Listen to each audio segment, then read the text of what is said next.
There is so much nature to notice in spring, so many different topics that children might be noticing and interested in investigating, right? They could be noticing all of the new buds or plant life um, on trees. They could be noticing animal life stirring.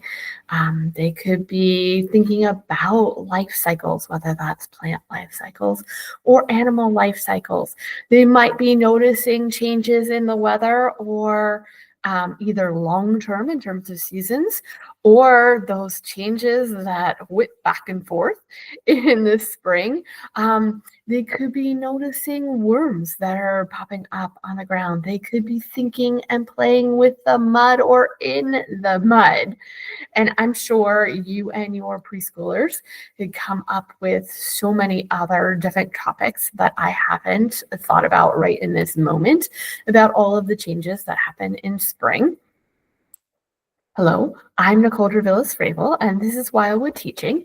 And today I'm just going to review some of my favorite books that tie into all of the nature that is changing in spring. And so we're going to try to cover a number of those different topics that I just mentioned.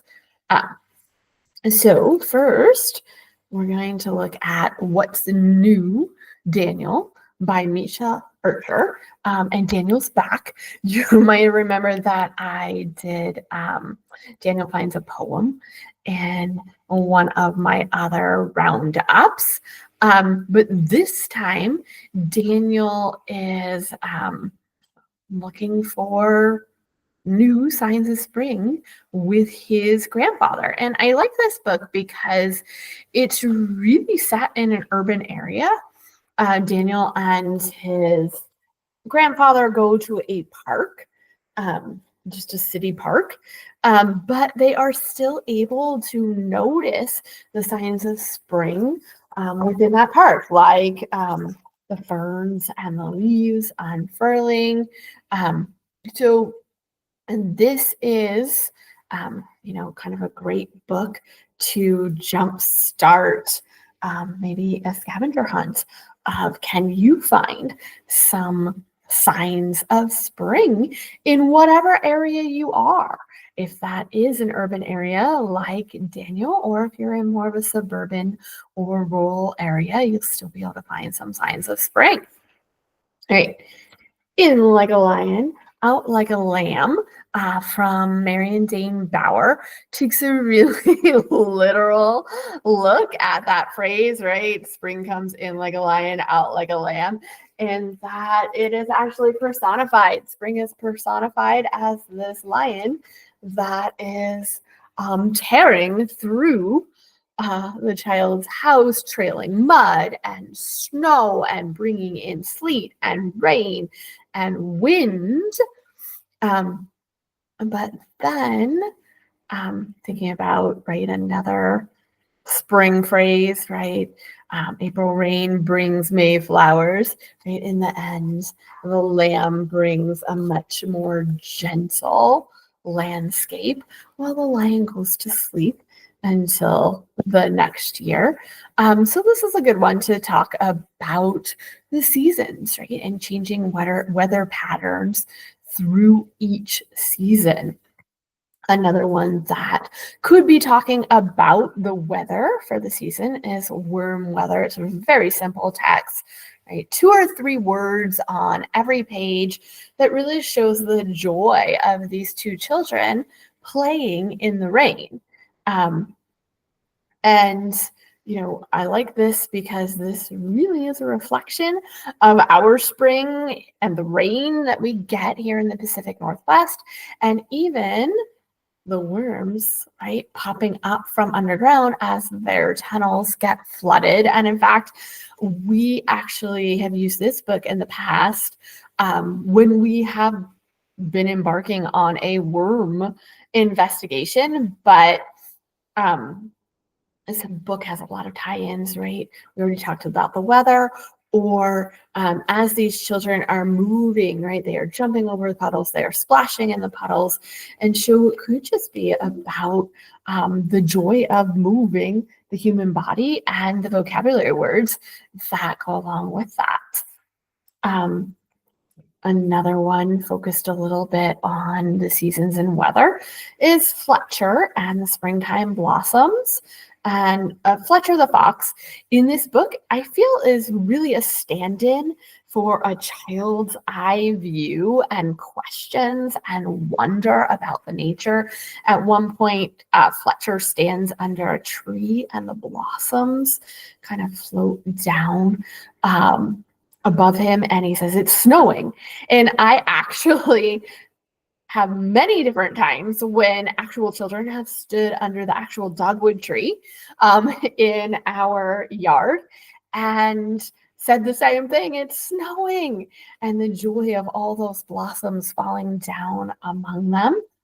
And so this then becomes a good tie-in as well to the changes that happen to trees as the seasons change. Now we have When Spring Comes by Kevin Hanks.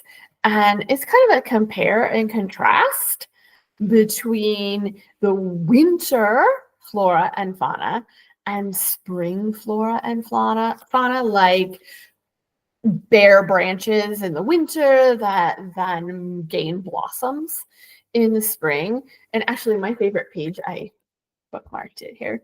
My favorite pages here is when it says, spring can come quickly or slowly. It changes its mind a lot. And because that really reflects our type of spring, where we could be in the midst of 60 degrees and sunny one week, and the following week it snows. So it does change its mind a lot. But I think this is a good way to kind of compare the passage of time, right? So bring out some photographs of here's what it was in the winter. What is it like now, right? Can we have that photograph of winter next to our drawing of what the tree looks like now? Or we do it the opposite way, right? We are going to be looking at now, right? Drawing it and then going back and talking about the differences between a drawing or photograph that we did earlier, so that children start to tie into that passage of time, which is a really abstract concept for preschoolers. We have And Then It's Spring by Julie Fogliano. And you might remember her from our poetry roundup. She really has a way of noticing nature. And here what she's noticing are the colors. So the first page of the book says, first, you have brown. All around you have brown. Right? And then it slowly changes as the landscape gets more and more green, which really is an accurate depiction, at least of our switch from a winter to spring here in the Pacific Northwest. And the emphasis really on waiting, kind of predicting when the leaves will give way from brown to green. And I think that this is an obvious one to pair with kind of a color search, right? What colors can we see? Even if it is still winter or if it is still brown, where do we see color popping up? Right. Planting in the Wild Garden. This first page here shows a child planting, let me find it, planting in a garden with his mother. But the rest of the pages bring up the question of how do seeds get planted if humans aren't around to do it? And this actually we did very recently because my children had that exact same question. They actually, a child asked, I don't know, like how do trees and plants grow in the forest when there aren't any people planting their seeds? How do we get new plants then? And so it's all about the different ways of seed dispersal. Right? And what we did is we read this book through once just to get to the story, right? And then the second time we read the book, we acted it out. So each child got a couple of seeds, right? I would use large bean seeds just so they can see them, not lose them.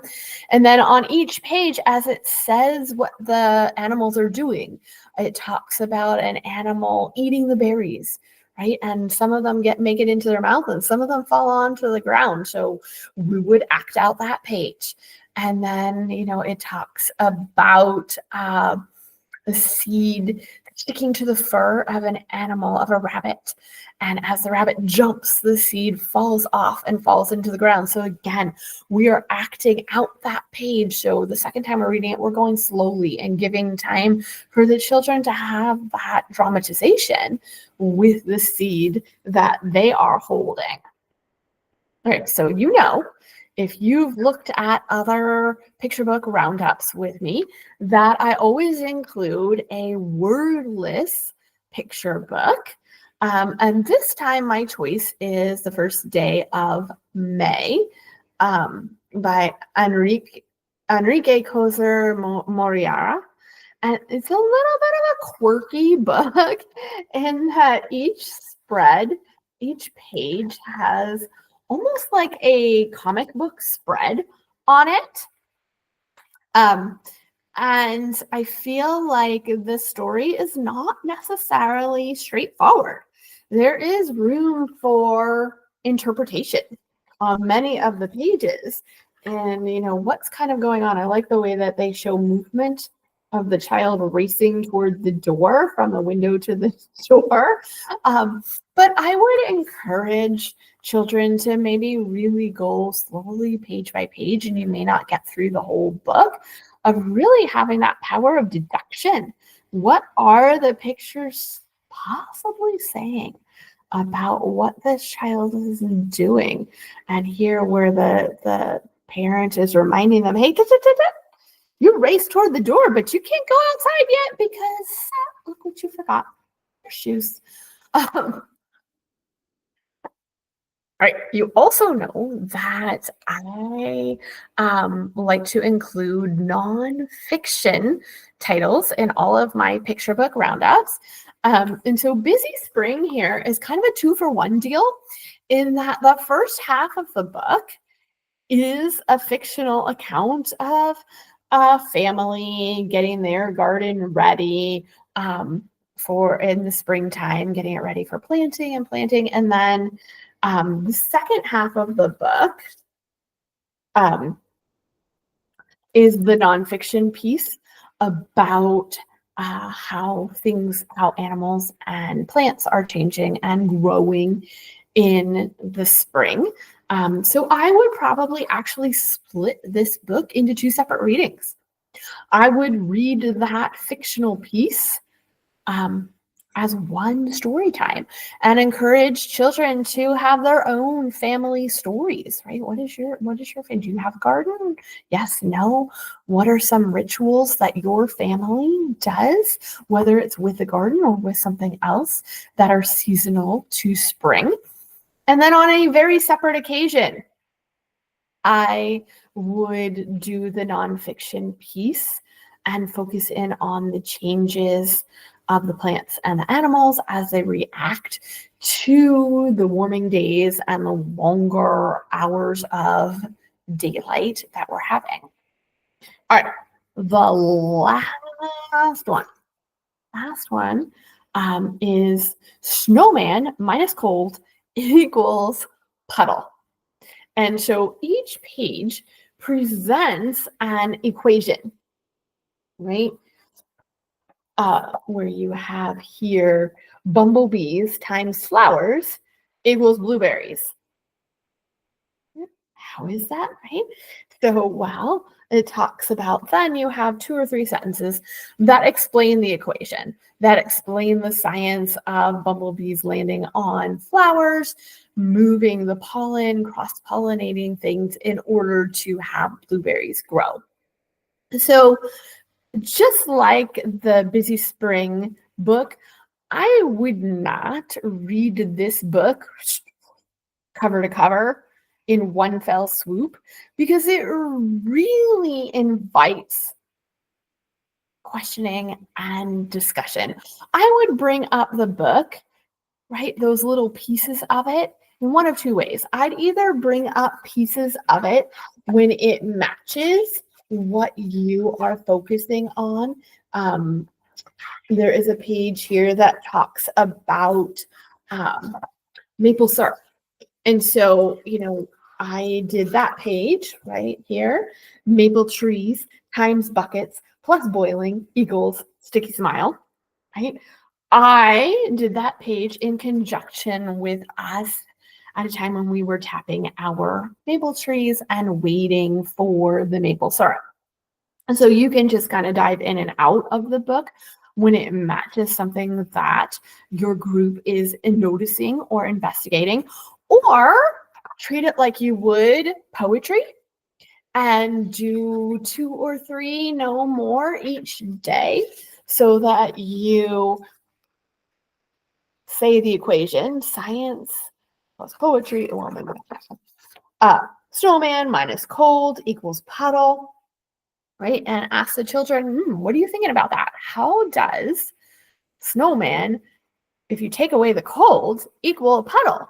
And let them talk about it, then read the scientific matter, right? And do maybe 2 or 3 of them just to give the children time to crystallize their own thinking about the topic.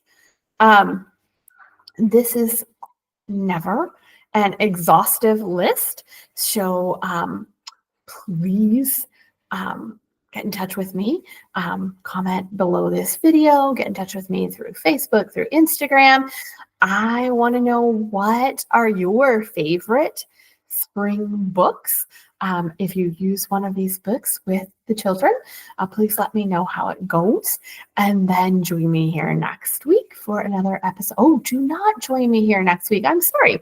Do not join me here next week because I am taking the week off. It is spring break. And so I will not be here next week, but you can join me the following week for another episode of Wildwood Teaching. I will see you there.